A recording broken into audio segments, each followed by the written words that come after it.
আল্লাহ হাবিবে ফরমাইছেন যে রমজান শরীফ পাইল আর নিজেকে গুণামুক্ত করতে পাইল না, গুণার থেকে পাক সাবইতে পাইল না, আর দুজকের আগুন থেকে নাজাত লাভ করতে পাইল না, হে সবচেয়ে বড় বদকার মানুষ, বদবক্ত মানুষ, বদবক্ত, বদকার নয়, বদবক্ত মানুষ। এর কারণে তো আমরা জানি বলে রমজান মাস হইল উম্মতর মাস, তার মানে উম্মতে ফাইয়া এই মাস কামল লাগাইতা। পয়লা 10 দিন রহমতর, দ্বিতীয় 10 দিন ওটা মাগফিরাত, তৃতীয় 10 দিন নাজাত।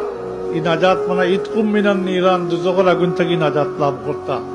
রমজান শরীফের আগে মারা গেলে এটা ভাইবানি জি, এর লাগি আল্লাহ রবিউর দোয়া শিখাই দিয়েছেন, কোন তোমরা ওলা দোয়া করবো বাল্লিক না রমাদান, আল্লাহ রমজান শরীফ পর্যন্ত হায়াত দ্বারা পৌঁছাইয়া দিও।